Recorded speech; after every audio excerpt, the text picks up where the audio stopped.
First ప్రపంచ తెలుగు మహాసభ 1975లో వేసిన painting Nannaya గారు ఊహ చెప్తాను. ఫస్ట్ స్టార్టింగ్ ఈ రెండు మన శంకర్ చలపతిరాజు గారి కలెక్షన్ ఈ రెండు పెయింటింగ్స్ ఫస్ట్ నా పెయింటింగ్స్ కలెక్షన్ చేసి మొదలుపెట్టినప్పుడు 93లో ఇచ్చాడు 2 పెయింటింగ్స్. చాలా అంటే మొత్తం మట్టి పట్టేసి ఉన్నది, దాన్ని అంతా క్లీన్ చేసి ఆ ఊహ తీసుకొచ్చాం. ఇదేమో రంది సోమరాజు గారు అని చెప్పి విశాఖపట్నంలో ఉండరు, శైలాభిరాజు గారి ఫ్రెండ్. 1, 2, 3, 4 మొత్తం 6 పెయింటింగ్స్. ఇది మీ దగ్గర చూసాను చూసాను కదా, అప్పుడు బ్రైట్గా ఉన్నది. అంటే లైటింగ్ ఎఫెక్ట్, లైటింగ్ ఫ్రేమింగ్, దానివల్ల మనకు విశాలమైన ప్రదేశం. మనం ఏదో చిన్న గదిలో చీకటి గదిలో పెట్టి చూస్తే నుంచి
ఆయన స్కెచ్లు ఉన్నప్పుడు ఆయన ఎందుకు పెట్టలేదు? అసలు ఇది నిర్మాణం చేసి కష్టపడిందంతా వెంకటరత్నం గారు.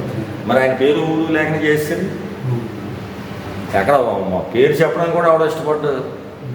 ఈ ఆస్తి అంతా మాదే అంటాడు. అది దీనికి అసలు ఆ రోజు నాడు ఎంతమంది ఇచ్చారు మన ఆంధ్రప్రదేశ్లో కదా, all over India Rabindranath Tagore లాంటి కూడా దీని డొనేషన్ పంపించారు. అంత కష్టపడి స్థల సేకరణ చేసి బిల్డింగ్ కట్టి ఆ పెయింటింగ్స్ పాడవకుండా రక్షించి అన్నీ చేసింది వెంకటరత్నం గారు. ఆయనకి అసలు గుర్తింపు లేకుండా చేస్తారు. దేశం అంతా కూడా ఇప్పుడు కళలకి ఒక మాదిరిగానే ఉంది, గుర్తింపు ఇంట్రెస్ట్ చూపిస్తున్నారు జనాభా. మరి మీరు ఆ కాలం ఈ కాలం రెండు చూశారు రాజమండ్రిలో. అంటే ఒక నిద్రలేసిన కాడి నుంచి వాటి గురించే మాట్లాడిన రోజులు ఉన్నాయి ఈ ఊళ్ళో. అవునవును, అటువంటి పరిస్థితులు చూశారు. ఇప్పుడు వాటి గురించి మాట్లాడే వాళ్ళు బ్రతకని పరిస్థితి కూడా చూస్తున్నారు. అవునండి. మీ మీ అనుభవాలు మీకు చెప్పాలనుకున్న విషయాలు ఏమంటే చెప్పాలి సార్. అటువంటి అంటే చెప్పాలనుకుంటే విషయాలు ఏంటంటే అండి, రాజమండ్రిలో కళలకి కానాచి అని చెప్తారు. రాజమండ్రికి ఒక ప్రాముఖ్యత ఉన్నది.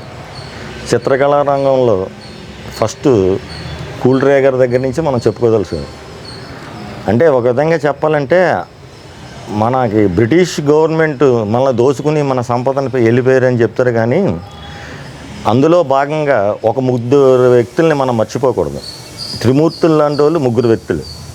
ఒకటి అందరూ చెప్పుకునేది గారి కాటన్, రెండోది వేమన పద్యాలు వెలుగు తీసిన సిపి బ్రౌన్, మూడో వ్యక్తి ఓజే కూల్డ్రే. అసలు కూల్డ్రే గారు అనే వ్యక్తి లేకపోతే కనుక మన రాజమండ్రి ఆర్ట్స్ కాలేజీ ప్రిన్సిపల్గా ఇంగ్లాండ్ నుంచి 1901లో ఆయన తీసుకురావడం జరిగింది. అప్పుడు ఇక్కడ ఉన్న సాహిత్యానికి కానీ చిత్రలేఖనంలో కానీ సంగీతంలో కానీ బహుముఖ ప్రజ్ఞాశాలి ఓజే కూల్డ్రే గారు. అందులో భాగంగానే ఈ చిత్రకళ మీద మక్కువ ఉన్న వరదా వెంకటరత్నం గారు, దామర్ల రామారావు గారు, అడుగు బాపిరాజు, ఇలాగ ఎంతోమందిని, చిలకమర్తి లక్ష్మీ నరసింహ గారు, ఇలా ఎంతోమందిని చిత్రకారులుగా, సాహితీవేత్తలుగా, బౌండిపాటి కామేశ్వరరావు వాళ్ళేమో నాటక రంగానిగా ఇలాగ ఎన్నో రకాలుగా మన ఆంధ్రదేశం గర్వించదగ్గే గొప్ప గొప్ప కవులు, కళాకారులు, చిత్రకారులు వీళ్ళందరూ ఉన్నారంటే కారణం కూల్డ్రే గారు. ఆర్థిక స్తోమత లేకపోవడం వల్ల వరద వెంకటరత్నం బొంబాయి వెళ్ళలేకపోయారు. కూల్డ్రే గారు రామారావు గారిని పంపించారు, వరద వెంకటరత్నం గారు వెళ్ళలేకపోయారు. వరద వెంకటరత్నం గారు, దామర్ల రామారావు గారు బాల్యమిత్రులు, విడదీయరాని అనుబంధం ఉంది వాళ్ళిద్దరికి. బొంబాయి నుంచి వచ్చిన తర్వాత దామర్ల రామారావు గారు అక్కడ జరుగుతున్న ఈ కళాశాలలో జరుగుతున్న జేజే స్కూల్ ఆఫ్ ఆర్ట్ బాంబేలో అలాగే జరుగుతున్న అక్కడ విశేషాలన్నీ కూడా వీళ్ళిద్దరూ ముచ్చటించుకుంటూ ఉండేవారు. అతి చిన్న వయసులోనే 28 సంవత్సరాలకే రామారావు గారు చనిపోవడం వెంకటరత్నం గారిని చాలా కొంగతీసింది. వెంకటరత్నం గారు ఒక స్నేహధర్మంగా దామర్ల రామారావు గారి కీర్తి, ఆయన వేసిన చిత్రాలు సజీవంగా ఉండాలన్న ఉద్దేశంతో ఎంతో కృషి చేసి ఈ దామర్ల రామారావు ఆర్ట్ గ్యాలరీ నిర్మాణంలో కీలక పాత్ర వహించిన వ్యక్తి వరద వెంకటరత్నం గారు. ఆయన తదనంతరం మాదేటి రాజాజీ గారు, వెంకటరత్నం గారి శిష్య బృందంలో చాలామంది ఉన్నారు. మాదేటి రాజాజీ, కాళాస్త్రి పారదేశం, ఏవి ధర్మారావు, శీలా వీర్రాజు, ఇలా ఎంతోమంది చిత్రకారులు ఉన్నారు. ఇంతమంది చిత్రకారులు ఉన్నా నాకు తెలుసున్నంత వరకు జేజే స్కూల్ ఆఫ్ ఆర్ట్ బాంబేలో దామర్ల రామారావు గారు, తర్వాత కాలంలో మాదేటి రాజాజీ తప్పితే మూడో వ్యక్తి అని ఎవరికి అసలు అడ్మిషనే దొరకలేదు. ఈ రోజు వరకు కూడా బాంబే జేజే స్కూల్ ఆఫ్ ఆర్ట్లో చదువుకున్న స్టూడెంట్స్ లేరని నా అభిప్రాయం. అంటే ఉమ్మడి ఆంధ్ర తెలుగుదేశంలో తెలంగాణ ఆర్టిస్టులు పిటి రెడ్డి గారు రాజాజీ గారికి సీనియర్, అయినా జేజే స్కూల్ ఆఫ్ ఆర్ట్ బాంబేలో చేసిన స్టూడెంటే. రాజాజీ గారు ఏంటంటే వరద వెంకటరత్నం గారికి ఇచ్చిన మాట ప్రకారం ఇక్కడ ఈ కళాశాల రామారావు గారి పేరు మీద పెట్టిన ఈ కళాశాలలో ఆంధ్రదేశంలో ఈ చిత్రకళ అభివృద్ధి చెందాలన్న ఉద్దేశంతో ఎంతోమంది పేద విద్యార్థులు, అందులో భాగంగా ఒక చిన్న విషయం నేను చెప్పదలుచుకున్నాను.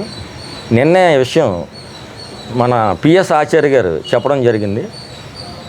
పిఎస్ ఆచార్య గారు చిత్రకళ మీద మక్కువతో రోజు గ్యాలరీకి రావడం, ఈ గ్యాలరీ బయట ఎంట్రన్స్లో కూర్చున్నప్పుడు కాళాస్త్రి భారతదేశం గారు ఆయన్ని ప్రోత్సహించి నువ్వు ఇందులో చేరవయ్యా, ఫీజు కట్టడానికి డబ్బులు లేవంటే రాజాజీ గారు ఫీజు కాగితాలు, రంగులు ఇవన్నీ కూడా ఇచ్చి వెంకటరత్న మన పిఎస్ ఆచార్య గారిని ఎంతో ప్రయోజనం చేశారని చెప్పి స్వయంగా పిఎస్ ఆచార్య గారు చెప్పడం జరిగింది. రాజాజీ గారి ఉద్దేశం ఏంటంటే మన భారతదేశంలో ప్రఖ్యాత ఆర్ట్ కళాశాలలు 2, ఒకటి జేజే స్కూల్ ఆఫ్ బాంబే, రెండోది వంగ చిత్రకారులు శాంతినికేతన్ కలకత్తా. శాంతినికేతన్ కలకత్తాలో ఉండే వాష్ పెయింటింగ్స్ ఆ పద్ధతి వేరు, ఇక్కడ మన యూరోపియన్ ఆర్ట్ స్టైల్లో చేసింది బాంబే జేజే స్కూల్ ఆఫ్ ఆర్ట్.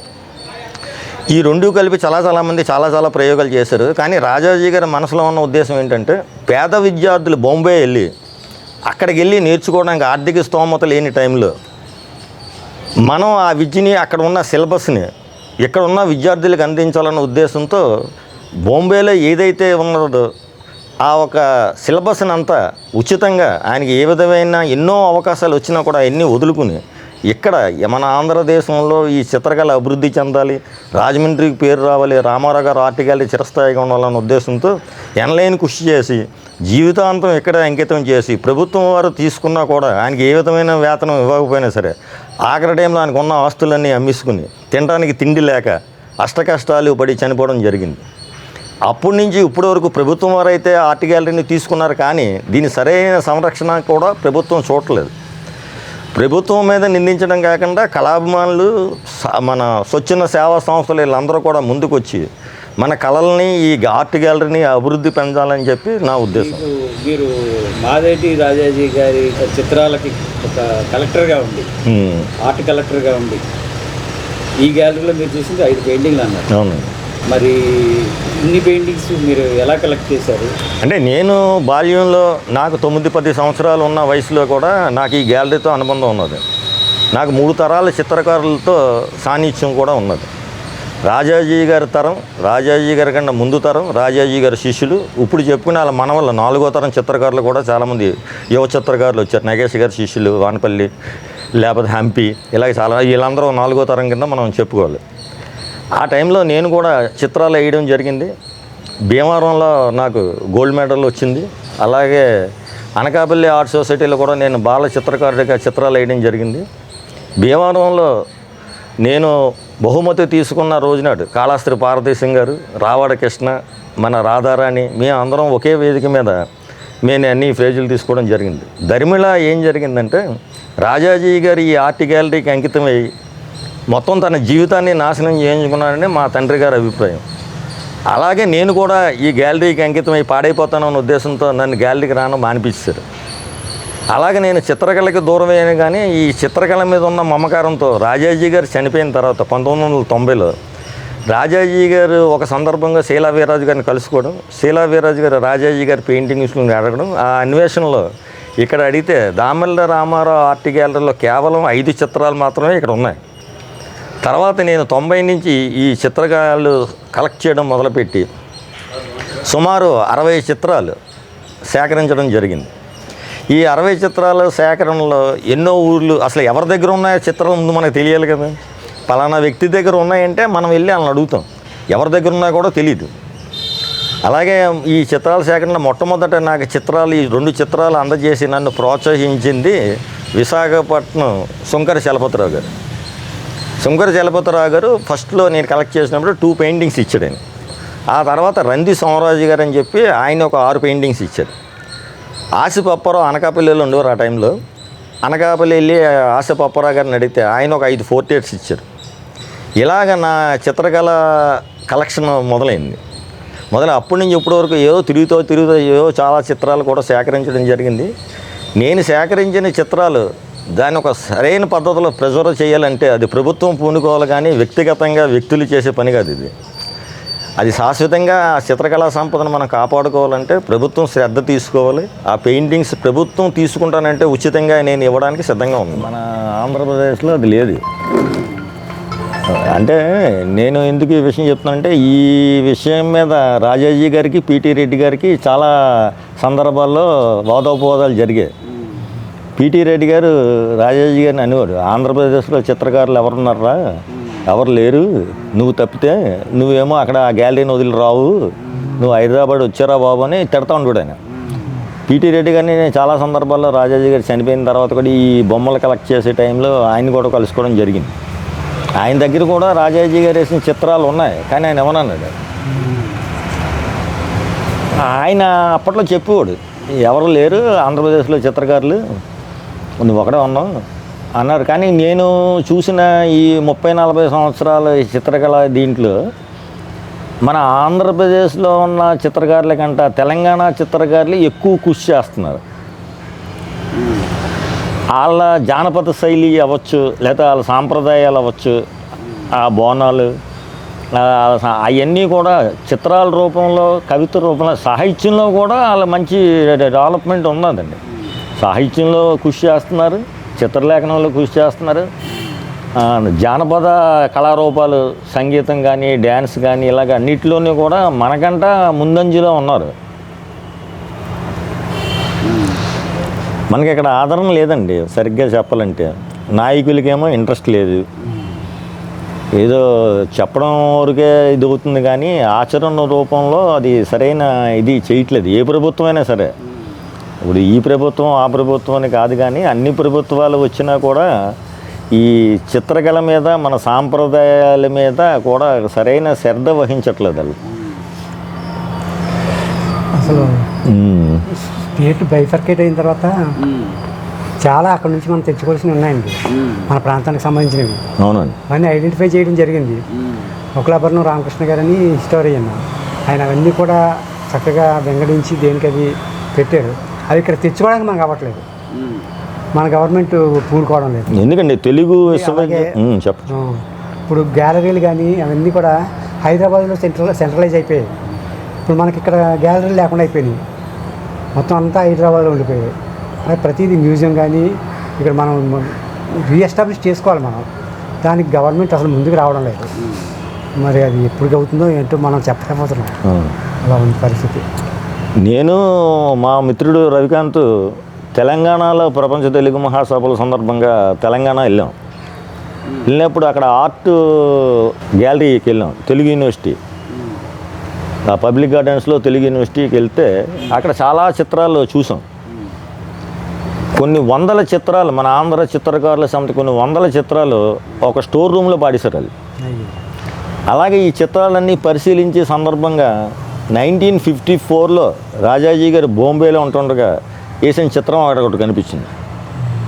అవన్నీ చూసి ఆ కేర్ టేకర్ని అడిగితే, బాబు రాజాజీ గారి చిత్రాలు చాలా ఉన్నాయి ఇక్కడ, అవన్నీ రికార్డెడ్గా ఉన్నాయి, లోపల ఉన్నాయి అంటే కనీసం ఫోటోగ్రాఫ్స్ తీసుకోవడానికి అవకాశం అని మనం అడిగాం.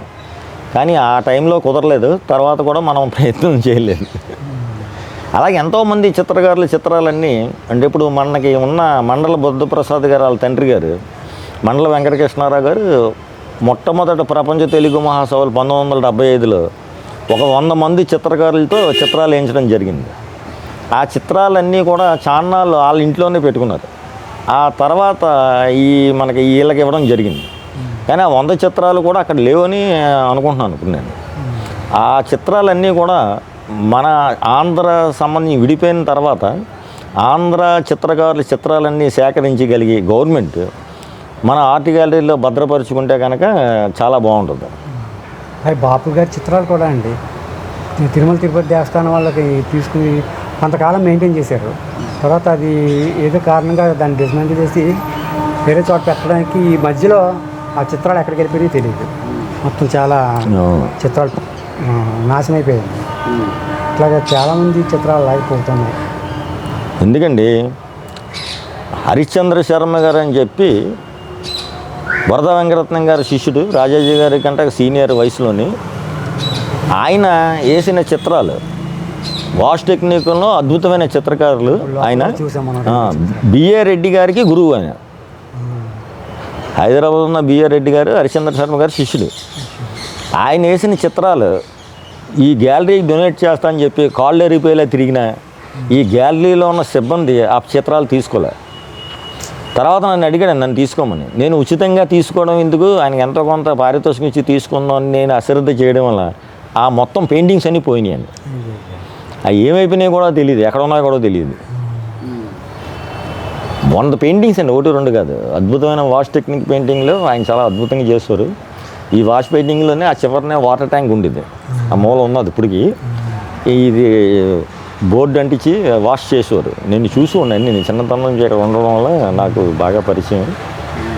రాజాజీ గారు ఎక్కడికైనా పొరుగురు తీసుకెళ్ళినప్పుడు కూడా జడ్జిమెంట్కి అది నన్ను కూడా తీసుకెళ్ళి చేసేవారు. అప్పుడు క్యామిల్ కంపెనీ కూడా లేవండి ఇండియాలో కలర్స్. ఓన్లీ వెన్సర్ న్యూట్రన్ అని చెప్పి ఇంగ్లాండ్ నుంచి మనకి ఈ కలర్స్ వచ్చి ఆ తర్వాత బాంబేలో క్యామిలిన్ కంపెనీ వాళ్ళు తయారు చేశారు. ఈ క్యాన్వాస్లు, కలర్స్, బ్రష్లు అన్నీ రాజమండ్రిలో మొట్టమొదట అమ్మి ఉంది. మా షాప్ ఒకటే ఉండేది.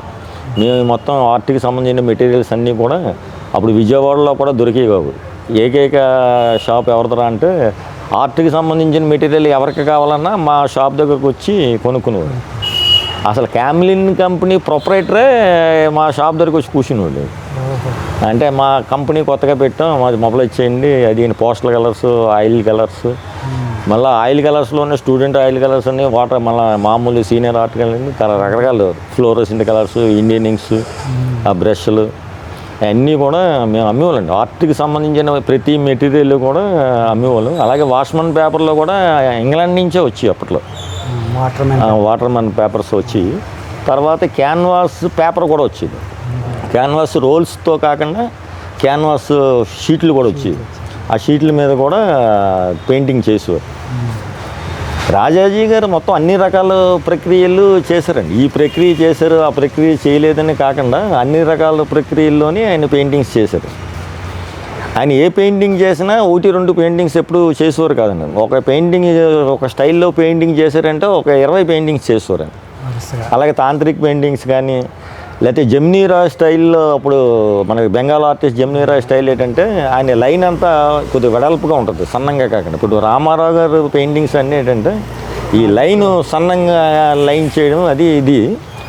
ఆయన ఏంటంటే మన బెంగాల్ ఆర్టిస్ట్ ఈ ఇంకో లైన్ సైజ్ డార్క్గా ఉండడం, కలర్స్ ఫ్లాట్ కలర్స్, ఇంకా డెప్త్ ఉండే లేకుండా చేశారు. ఆ స్టైల్లో కూడా చాలా చిత్రాలు చేశారు రాజాజీ గారు. నందలాల్ బోస్ గారు అవునండి.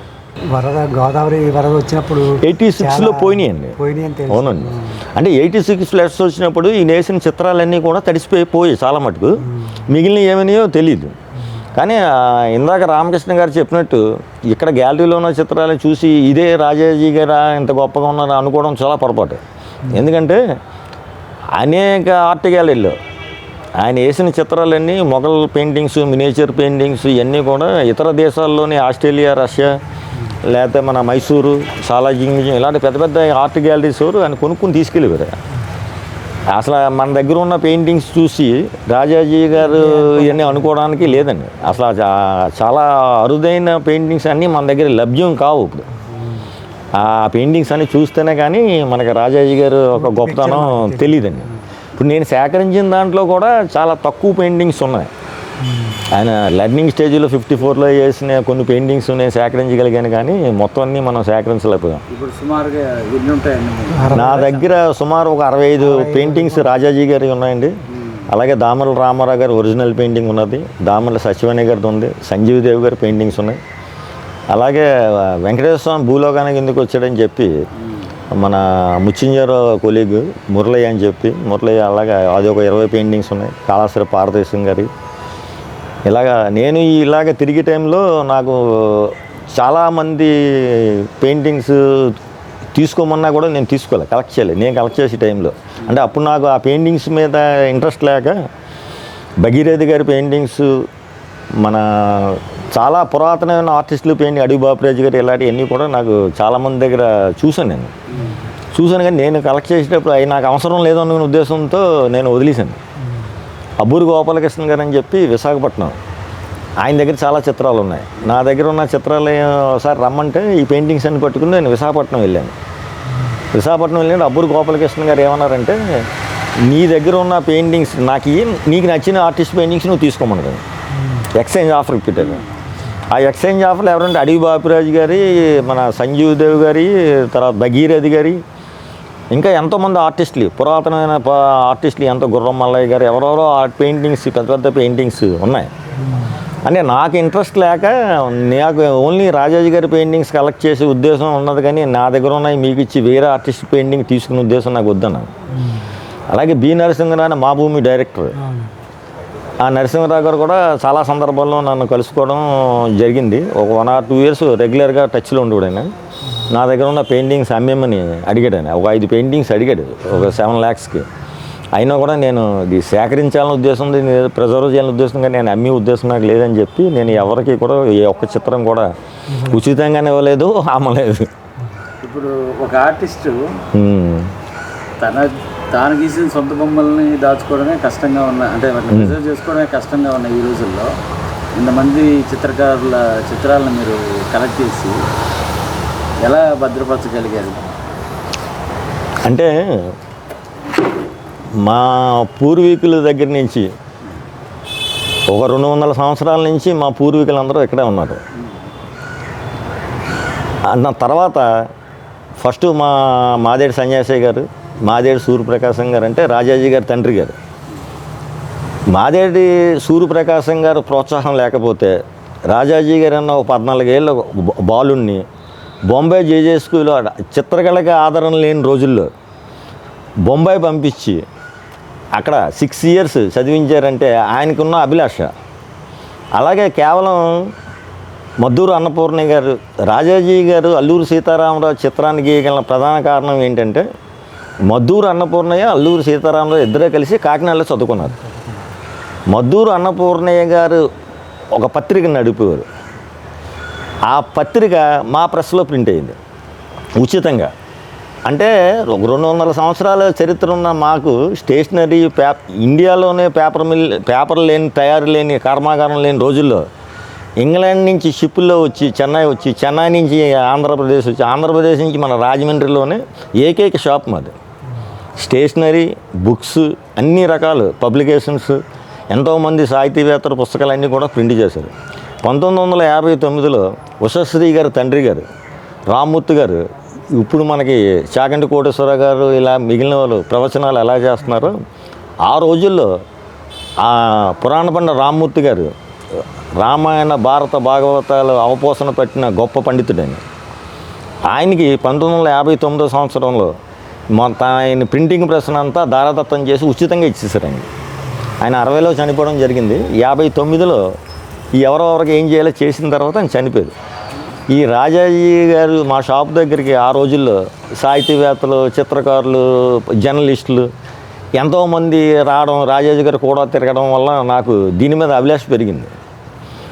అభిలాష పెరిగిన తర్వాత అది నేను కొన్నాళ్ళు దూరం అయిపోయినా రాజాజీ గారు చనిపోయిన తర్వాత అది ఒక బాధ్యతగా తీసుకున్నాను నేను.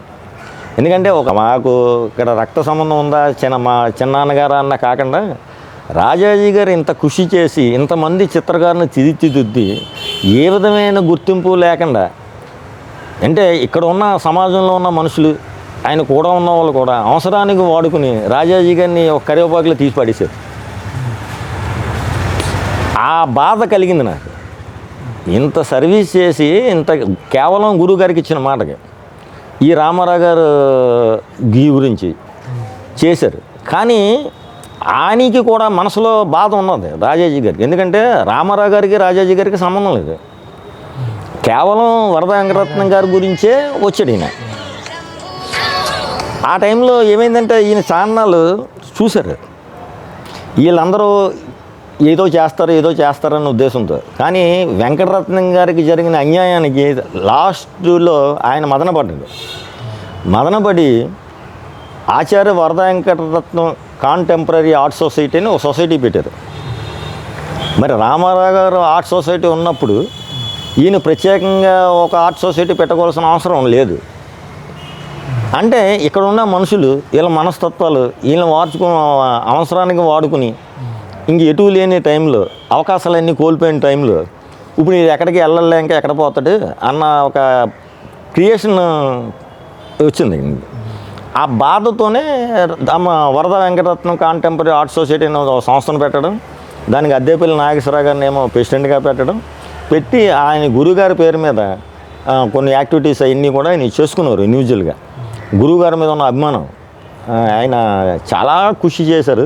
అలాగే వరద వెంకటరత్నం గారు నాకు తెలియదు, కానీ రాజాజీ గారు ఎన్నో సందర్భాలుగా వరద వెంకటరత్నం గారు దాని గురువుగారు. అలాగే కాళాస్త్రి భారతదేశం గారు మా బంధువు, ఆయన కూడా రెగ్యులర్గా రోజు మా షాప్ దగ్గర రావడం, కూర్చోవడం, మంచి చెడ్డ మాట్లాడడం ఇవన్నీ జరిగాయండి. అలాగే అభిరుచి జరిగిన తర్వాత ఈ పెయింటింగ్స్ అన్నీ నేను ప్రిజర్వ్ చేయడం జరిగింది. కానీ సరైన ప్లేస్ లేక దాన్ని ఏ విధంగా ప్రిజర్వ్ చేయాలో తెలియక ఏదో అలాగ భద్రపరచడం జరిగింది.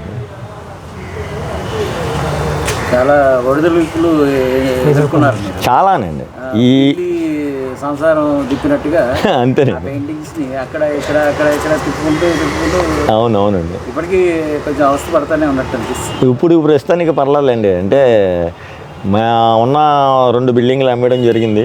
ఇప్పుడు మళ్ళీ లేటెస్ట్గా అంటే ఎవరో అద్దెంట్లో ఉన్న వాళ్ళు ఎవరు లేరు 2 సంవత్సరాల్లో. నేను ఒక 2 years ఒక అద్దెంట్లోకి రాగలిగాను, మళ్ళీ ఓన్ హౌస్ కొనుక్కున్నాను. ఇప్పుడు ఇబ్బంది ఏమీ లేదండి, ప్రస్తుతానికైతే బాగానే ఉన్నది.